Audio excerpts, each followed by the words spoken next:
오늘 마태복음 93번째 시간으로 거듭나야 합니다. 거듭나야 합니다. 라는 제목으로 같이 하나님 말씀 나누도록 하겠습니다. 오늘 본문은 간략하게 설명해 보면 예수님의 권위에 관한 이야기, 그리고 두 번째로는 두 아들의 비유에 관한 이야기, 그리고 세리와 창녀들이 하나님의 나라에 들어가는 이야기로 나누어 볼 수 있을 텐데, 그런데 이 내용들이 하나로 묶여 있는 것을 우리가 알 수가 있어요. 그래서 우리 다 다른 이야기인 것 같지만 이게 하나로 묶여져 있는 이야기라서 우리가 이 예수님께서 하시는 이야기, 그리고 이 사건들이 가지는 의미가 무엇인지를 알아야지 오늘 본문을 우리가 조금 더 이해하고, 그래서 예수님께서 이런 질문을 하셨구나, 그래서 예수님께서 이런 말씀을 하셨구나 하는 것을 우리가 조금 더 오늘 본문을 이해할 수 있을 것 같아요. 그러면 오늘 본문을 이해하기 위해서 우리가 조금 쉬운 이야기부터 한번 해볼게요. 27절부터 나오는 비유인데, 두 아들이 있었어요. 그래서 아버지가 첫째 아들한테 야, 포도원에 가서 일 좀 해라 라고 말을 했어요. 그 첫째 아들이 네 라고 대답을 했는데 가지를 않았습니다. 둘째 아들에게도 똑같이 아버지가 말을 했어요. 근데 둘째 아들은 싫어요 아버지라고 이야기했지만 결국은 일을 하러 갔어요. 예수님께서 과연 누가 아버지의 뜻대로 한 사람이겠느냐라는 질문을 하시는 거죠.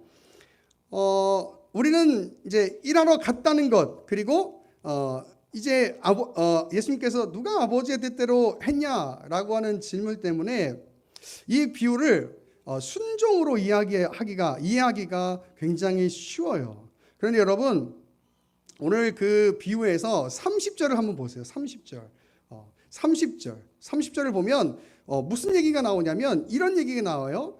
둘째 아들에게 가서 또 그와 같이 말하니 대답하여 이르되 실소이다 하였다가 그 후에 뉘우치고 갔으니 라고 이야기를 해요. 여기서 무슨 얘기가 나오냐면 뉘우치고라는 말이 나와요. 일하러 간 것이 중요한 게 아니고 중요한 건 뭐냐면 뉘우치고 갔다는 것이 중요한 거예요. 뉘우치고 갔다. 그리고 이 문제가 무엇이랑 연결되고 있냐면 바로 하나님의 나라에 들어가는 문제와 연결되어 있어요. 세리와 창녀들이 너희보다, 즉 그 예수님 앞에 질문을 던지고 있는 그 종교 지도자들보다 하나님 나라에 먼저 들어간다라고 지금 예수님께서 이 비유를 말하면서 그렇게 말을 하고 있는 거예요. 세리와 창녀들이 무엇을 했기 때문에? 뉘우쳤기 때문에? 물론 맞죠. 그런데 그것보다 먼저 생각할 것이 있어요. 그것은 뭐냐면 32절을 한번 보세요. 32절, 요한이 의의 도로 너희에게 왔거늘 너희는 그를 믿지 아니하였으되 세리와 창녀는 믿었으며 라고 이야기하고 있어요. 이게 무슨 얘기냐면 지금 세리와 창녀들이 하나님 나라에 먼저 들어갈 수 있는 것은 바로 그 요한의 메시지를 믿었다는 거예요. 그리고 그것을 믿었기 때문에 어떻게 보면 뉘우치고 회개하고 하나님 앞에 가까이 나아올 수 있었다라는 이야기를 하는 것이죠. 자, 보세요 여러분. 어떤 사람들은 세례 요한의 메시지를 받아들이고 회개하고 하나님께로 나아갔고, 어떤 사람들은 교만함 가운데 자기 스스로를 의롭다고 여기고 하나님의 말씀을 받아들이지 않고 하나님께로 가까이 나아가지 않았어요. 어떤 마음을 하나님께서 더 기뻐하실까요? 당연히 하나님의 말씀을 받아들이고 회개하고 하나님 앞에 가까이 나아가는 사람, 그 사람을 하나님께서 당연히 기뻐하시겠죠. 오늘 본문은 그래서 이 세례 요한이라고 하는 키워드로 오늘 이 본문이 묶여 있는 거예요. 자, 다시 첫 부분으로 한번 가볼까요? 이 권위에 대한 논쟁이 나와요. 대제사장들과 장로들이 예수님 앞에 물어요. 야, 네가 무슨 권위로, 무슨 자격으로 이런 일을 하느냐? 말씀을 가르치고 성전을 청결하게 하고 이런 일을 하느냐? 그들이 이렇게 질문하는 것은 뭐 때문이었냐면 그들의 신앙을 지키고 진리를 지키고 싶은 그런 마음 때문에 그런 질문을 했던 게 아니었어요.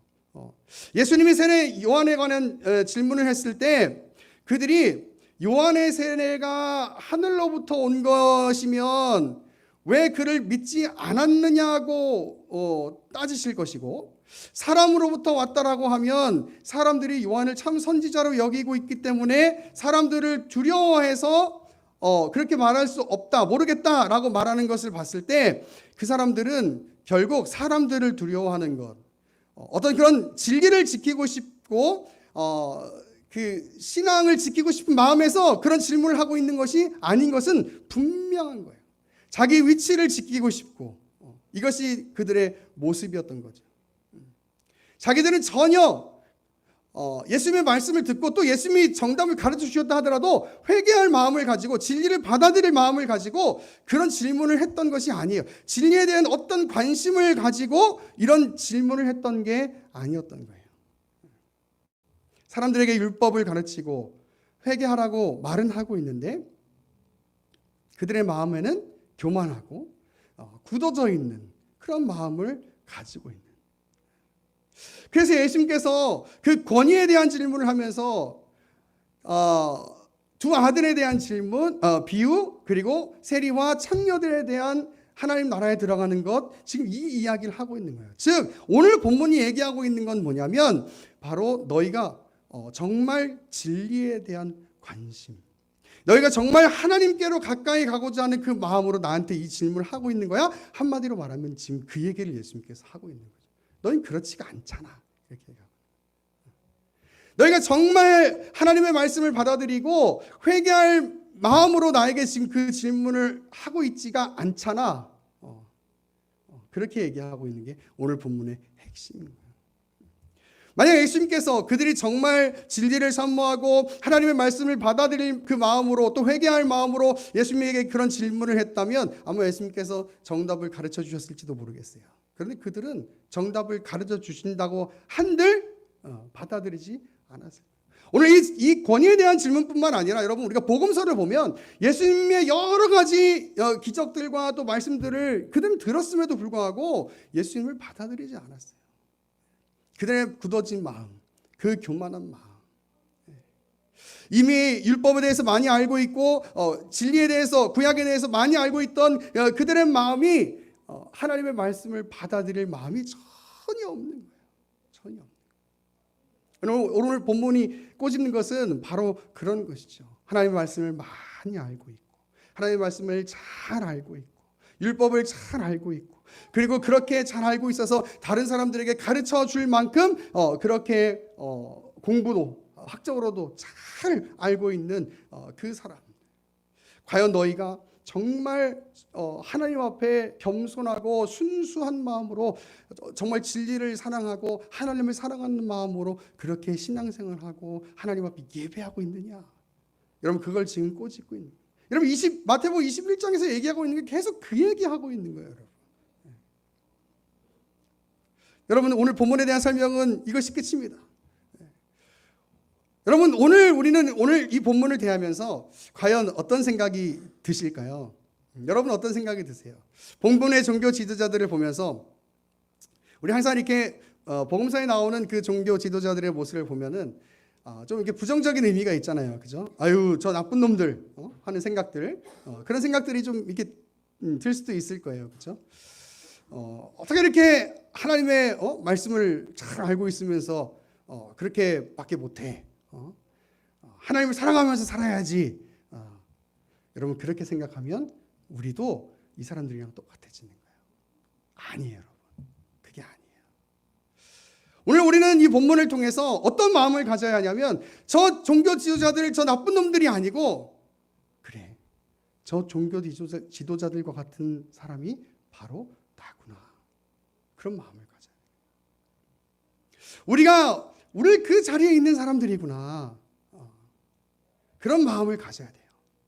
여러분 우리가 신앙생활 오래 하고 또 하나님의 말씀을 많이 알고 한다고 하지만 여러분 우리 안에도 얼마나 부족한 점이 많고 우리가 늘 하나님을 사랑한다고 하지만 늘 하나님을 사랑하는 사람 같은 모습으로 살지 못하는 때가 얼마나 많은데요. 그죠? 어쩌면 정말 교회를 오래도록 다니고 있어도 정말 이 종교 지도자들처럼 정말 하나님을 사모하는 마음으로 그렇게 살아가지 못하는 모습이 어쩌면 우리의 모습일지도 모르겠다는 말이에요. 그래서 오늘 본문을 대하면서 저 나쁜 종교자들, 지도자들, 나는 저렇게 되지 말아야지가 아니고, 그래 내가 어쩌면 오늘 그런 모습으로 서 있을지도 몰라. 여러분, 이것이 바로 오늘 저와 여러분의 마음이어야 할 것이에요.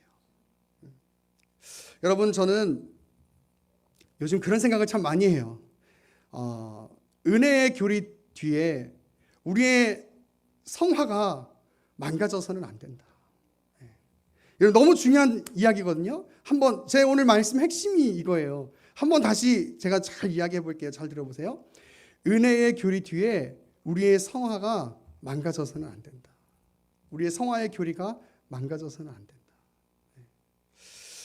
무슨 얘기냐면 여러분, 이런 거예요. 우리 기독교에서 가르치는 구원의 교리, 하나님의 은혜로 우리가 구원을 받았다는 거예요. 우리가 어떤 자격도 없이 우리가 아무것도 하지 않았을 때에 하나님께서 창세전에 우리를 그 기쁘신 뜻대로 예정하셔서 우리를 하나님의 자녀 삼아주셨다는 거예요. 그래서 우리가 정말 너무나 감사하고 감격한다는 거죠. 그리고 지금도 여전히 부족하고 연약하지만 자격 없음에도 불구하고 하나님께서 우리의 삶을 인도하셔서 그래서 우리가 살고 있다는 거예요. 그 은혜는 너무나 감사한 거예요. 그런데 그것 때문에 뭘 잃어가고 있냐면 그리스도인으로서 해야 할, 감당해 나가야 할, 우리 아까 조입사님 기도하셨던 것처럼 선한 싸움을 싸워 나가야 할 그 성화를 여러분 잃어버리셔서는 안 된다는 거예요.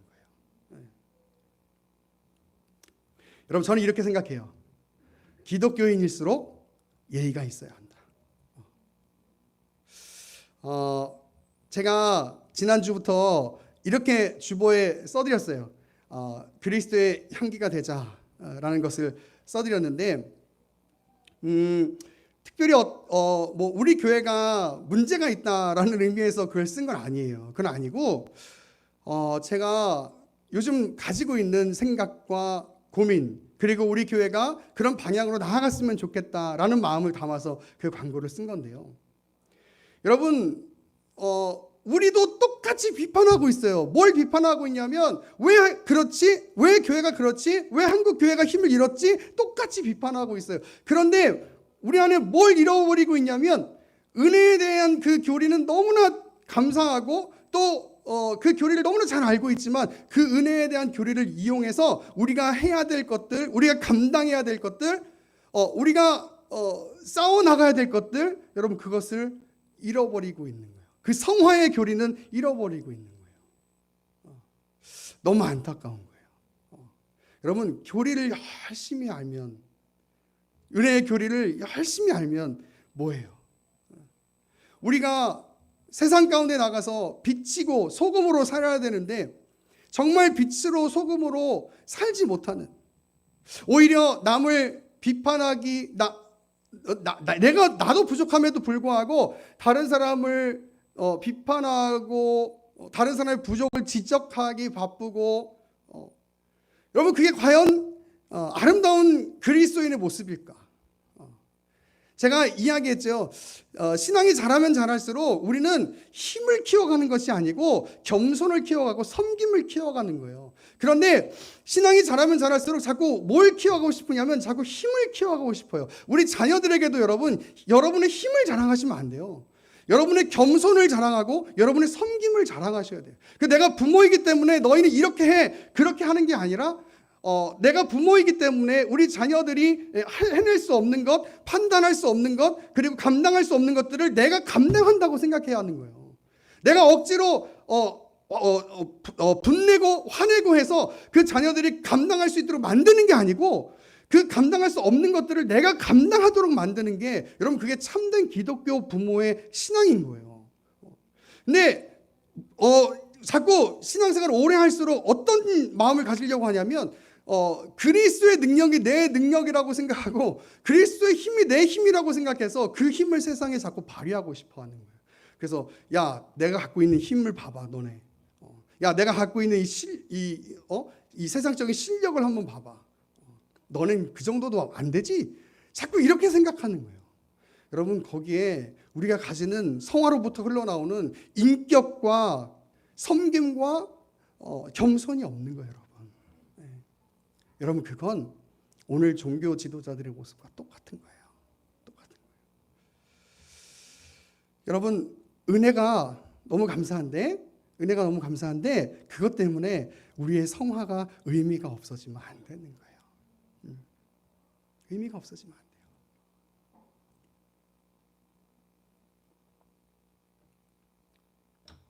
저는 요즘에 그런 생각을 해요.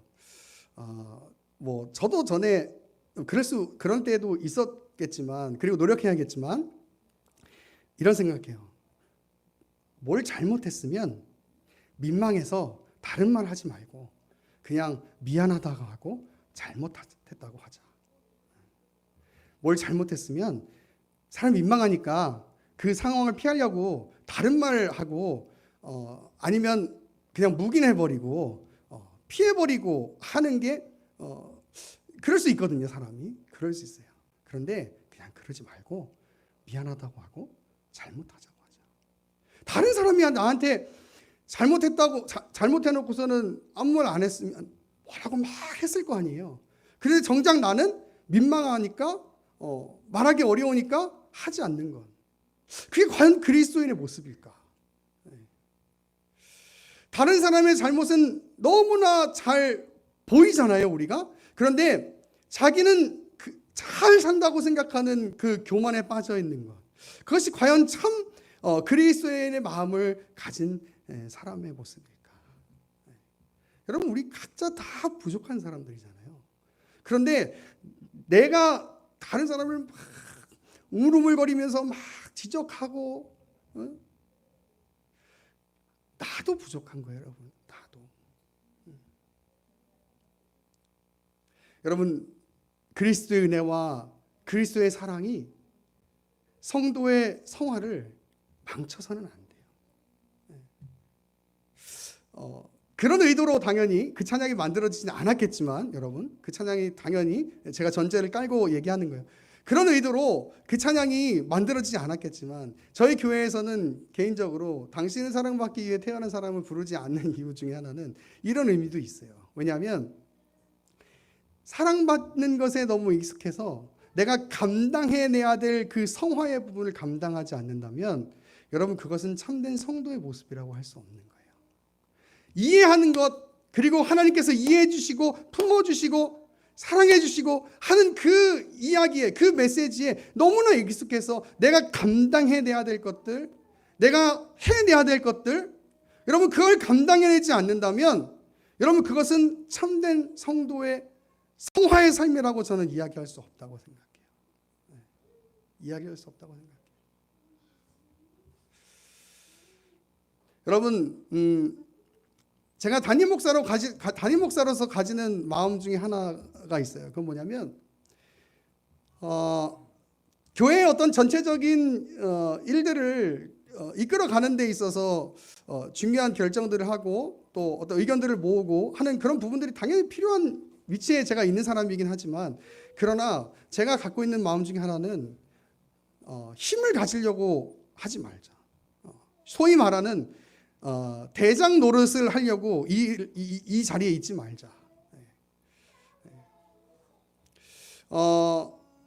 오래도록 신앙생활 할수록 겸손하고 섬기고 인격적으로 저는 더 멋져져야 된다고 생각해요. 삶으로 본이 될 수 있어야 된다고 생각해요. 여러분 그러니까 여러분이 사용한 물건을 잘 사용하시고 여러분이 사용한 물건을 잘 정리하시고 누가 봐도 저 사람 정말 크리스찬이구나 라는 이야기를 들으실 수 있도록 더 예의 있게 서로를 배려하면서 살아가는 것, 당연히 그건 어렵고 당연히 그건 신경 쓰이고 당연히 그건 피곤한 일일 수 있어요. 그런데 그렇게 살아가는 것, 왜냐하면 그렇게 살아가는 것이 예수 그리스도를 담아내는 일이기 때문에 그래요. 여러분 은혜의 교리가 여러분의 삶을, 여러분의 성화의 삶을 망가뜨리지 않을 수 있기를 간절히 바라요. 얼마 전에 소영 집사님이 저한테 그런 얘기 하는 거예요. 목사님 왜 이렇게 바쁘게 사세요? 이렇게 얘기하는 거예요. 왜 이렇게 열심히 살아요? 이렇게 얘기하더라고요. 여러분, 목사가 열심히 살아야죠. 게으르게 살면 어떡해요? 그죠? 예. 본이 돼야지. 그죠? 본이 돼야죠. 근데 열심히 살 수밖에 없는 게 여러분, 보세요. 제가 하임이랑도 놀 시간을 가지려면 설교 준비를 해야 하잖아요. 그리고 에필로그 사역도 해야 되잖아요. 그럼 또 연습도 해야 되고 또 여러 가지 또 해야 될 것들도 뭐 기도도 해야 되잖아요. 또 기도도 해야죠. 그리고 또 뭐 그런 가운데서 또 설교 뭐 그냥 제가 막 준비하는 거 아니고 책 같은 것도 이렇게 참고해서 이렇게 준비하려면 책도 봐야죠. 제가 또 여러분 큐티 집 올려드리잖아요. 제가 뭐 여러분 다 하시는지 안 하시는지는 몰라도 저 나름대로는 하나님 앞에 열심히 그래도 설교 준비하는 마음으로 그렇게 열심히 또 올려드리는데 큐티 올려드리잖아요. 그러면 진짜 시간이 요즘에는 제가 조금 우리 하임이 등원하는 게 있어서 교회 조금 늦게 이렇게 나오긴 하는데 6시 반이면 맨날 교회 왔어요. 근데 여러분 진짜 제가 이번에 그 한기시연 그 임원 수련회 가면서 집에서 한 6시 40분쯤에 이제 나와서 전철을 타는데 그때도 이미 막 출근하시는 분들 계시잖아요. 그죠? 야, 그래. 목사가 부지런하게 살아야지. 야, 놀 시간이 없다 진짜. 놀 시간이 없다. 근데 놀 시간이 없어요, 여러분 진짜. 하임이랑 놀 시간을 이렇게 가지려면 이렇게 확보를 하려면 놀 시간이 없어요, 진짜. 기도해야죠, 설교해야죠, 뭐 진짜 시간이 없어요. 시간이 없어요. 여러분 본이 돼야죠. 게으르면 되겠어요, 목사가, 그죠? 그래가지고 좀 제동할 때가 있어요. 왜냐하면 이렇게 같이 식사하자고 할 때 제가 그때 짠 하고 가야 되는데 그러지 못할 때 좀 죄송할 때가 있는데 어쨌든 그래도 목사가 게으르면 되겠어요, 여러분. 열심히 살아야죠, 그죠? 그리고 그렇게 열심히 사시는 분들이 또 여러분들이시잖아요. 여러분들만큼 저도 열심히 살아야죠, 그죠? 노는 시간에 투자하는 게 아니라 진짜 열심히 살아야죠. 그게 저는 성도의 하나님 앞에서의 삶이라고 생각하는 거예요. 본본의 종교 지도자들과 같은 그런 모습을 갖는다면 그럴 수 있을 것 같아요. 뭐 내가 아는 것으로 충분하고 그렇게 가르치면 되지 뭐. 근데 그러고 싶지는 않거든요. 그러고 싶지 않아요. 그리고 무엇보다 이 영적인 일을 감당하려면 그래도 어느 정도의 경건 생활을 해야 되잖아요. 그죠? 게으르려고 해도 게으를 수가 없는 그 시간적인 부분들이 있더라고요. 이렇게 하다 보니까.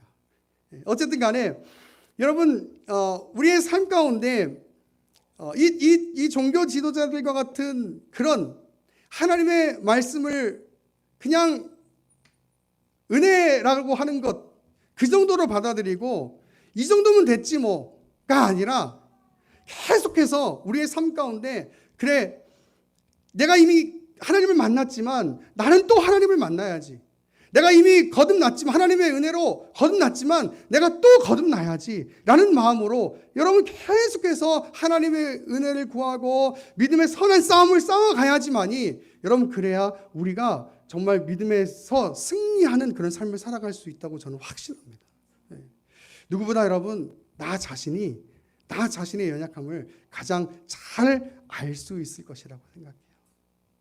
나이가 들었을 때 여러분 뭐 지금처럼 활발하게 이렇게 뭐 여러 가지 활동들을 하고 하지는 못하겠지만 우리가 딱 모습을 봤을 때 야, 저분들은 참 멋있다. 예수님 닮은 분이다. 이런 마음을 가질 수 이런 모습을 보일 수 있는 사람들이 되면 얼마나 좋을까. 그게 아니라 나이 들었는데 아이고 저 예수님 믿는 저 권사님 장로님 저 집사님이 그냥 아이고 사납기만 하고 막 아이고 까탈스럽고 그런 얘기 듣는 것보다야 그죠? 야, 저 권사님 보니까 야, 예수님이 보인다. 아니 지금도 여러분 지금도 저도 그렇고 우리 한 분 한 분도 다 그렇고 예수님을 닮아가는 그 선한 싸움을 싸워가면서 내가 조금 힘들어도 내가 조금 불편해도 정말 그런 선한 싸움을 싸워가면서 주변에 있는 사람들을 보면서 다른 사람이 하지 않는 일을 섬기는 그런 일을 해가면서라도 그래 참 저 사람을 보니까 예수님이 보이는구나. 그런 마음을 가지면 얼마나 좋을까. 그런 모습을 우리가 가질 수 있으면 얼마나 좋을까. 여러분 그런 모습이 저와 여러분에게 계속해서 있어질 수 있도록 늘 지금이면 충분하다는 교만함이 아니라 하나님의 은혜가 계속 필요하다라고 하는 그 성화의 싸움들을 싸워가는 그런 믿음의 거룩한 백성들 될 수 있기를 간절히 축원합니다. 예화 하나 이야기하고 오늘 말씀을 마치려고 하는데요.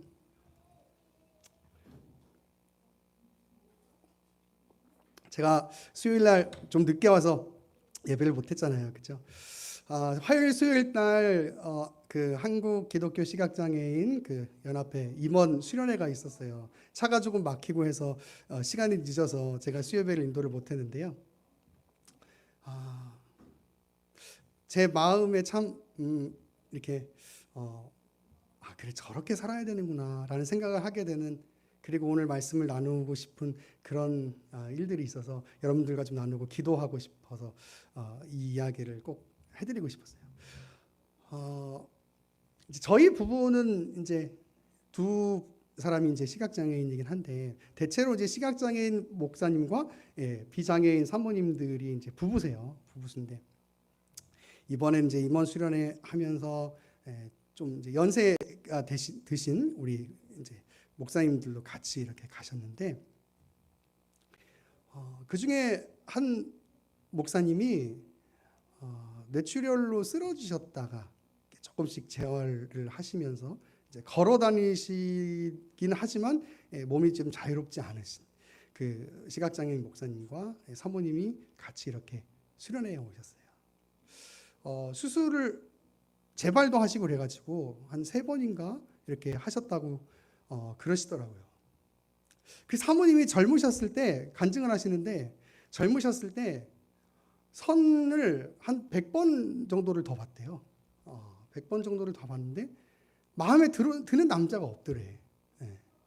그런데 어떤 분이 이 목사님을, 그때는 이제 전사님이셨죠. 이 전사님을 소개시켜 줬는데 다른 사람들은 다 눈이 이상하다 그러는데 이 사모님이 봤는데 이 목사님 눈이 하나도 이상해 보이지가 않고 본인이 봤을 때는 너무 이렇게 맑다라는 생각이 들었대요. 그래서 100번도 넘게 선을 봤지만 마음에 든 남자가 없었는데 이 남자랑 이제 결혼을 해야 되겠다 생각하고 이제 3개월인가 만에 이제 결혼을 하셨다고 하더라고요. 그렇게 해서 이제 같이 사역을 하시고 이제 시간이 흘러서 연세가 드신 거예요. 그런데 이제 시각장애 이제 완전 이제 1급 전맹 시각장애인이신데 그렇게 하시다가 엄청 이제 약간 그 성격이 저도 이제 ISTJ이긴 한데 엄청 성격이 정확하시고 칼날 같으시고 그러셨대요. 그러니까 그러셨나 봐요. TJ가 되게 높으셨나 봐요. 근데 이제 뇌출혈로 쓰러지신 거예요. 뇌출혈로 쓰러지셔가지고 아무것도 못 하시는, 이제 말씀도 이렇게 잘 못 하시는 그런 상황이신 거예요. 그냥 뭐 이렇게 발음을 이렇게 잘 할 수 없는 그런 상황이신 거예요. 두 분이 이렇게 다니시면서 하시는데 정신이 이제 좀 왔다 갔다 하시니까 사모님 잠깐 어디 가시면은 여보라고 부르지 않고 엄마라고도 불렀다가 누나라고도 불렀다가 뭐 누구 엄마라고도 불렀다가 막 이렇게 하시더라고요. 그런데 그분들이 이제 버스를 이렇게 타고 이동하는 시간이 좀 길어가지고 이렇게 이동을 하다가 두 분이 이제 마이크를 잡고 노래를 하시는 시간이 있었어요. 노래를 하는 시간이 있었는데 목사님이 젊으셨을 때 아셨던 님과 함께라는 노래를 하시는 거예요. 근데 이제 발음이 정확하지가 않으니까, 근데 옛날에 노래를 아셨으니까 박자는 또 잘 지키시더라고요. 그래서 이렇게 제가 흉내 내기가 좀 죄송스럽긴 한데 이렇게 하시는 거예요. 하시는데 사모님이랑 두 분이 그 노래를 부르시는데 제가 그 모습을 보면서 막 울컥울컥 하는 거예요. 막 가사 아시는 분들은 아시겠지만 제가 한번 불러볼게요. 한번 들어보세요. 아니 가사를요, 가사를. 제가 노래를 부르겠다는 게 아니고 가사를. 자 보세요. 자, 이 감동적인 부분이기 때문에 자 보세요. 가사가 여러분 보세요. 저 푸른 초원 위에 그림 같은 집을 짓고 사랑하는 우리 님과 한 100년 살고 싶어. 봄이면 씨앗 뿌려, 여름이면 꽃이 피네, 가을이면 풍년되어, 겨울이면 행복하네. 멋쟁이 높은 빌딩 의시되지만 유행 따라 사는 것도 제멋이지만 반딧불 초가집도 님과 함께면 나는 좋아, 나는 좋아. 님과 함께면 님과 함께 같이 산다면 이란 가사예요. 그 가사를 하시는데 목사님도 그 일생을 같이 살아오신 그 사모님을 의지하면서 사시는 그 모습, 그리고 그 너무나 연약해져 버린 아무것도 하실 수 없는 그 목사님을 같이 섬기면서 본인도 이제 연세가 많이 드셨으니까 몸이 힘드시잖아요. 그런데 그 목사님을 이렇게 케어해 가시면서 같이 이렇게 그래도 살아있는 게 좋다고 말씀하시는 그 사모님의 그 마음. 제가 이 노래를 들으면서 왜 울컥울컥했냐면 그게 예수님의 모습을 담은 모습은 아닐까. 참 이 시대는 실력을 요구하고 많은 것들을 요구하는 그런 시대이죠. 뭔가 완벽한 것들을 요구하고 완벽하지 않아도 조금 부족해도 아니 아무것도 할 수 없어도 그냥 그 사랑하는 그 누군가가 내 곁에 있어서 그것만으로도 좋다고 고백할 수 있는 것, 그것이 예수님의 마음이고 그것이 예수님의 마음을 담은 우리의 마음이어야 되잖아요.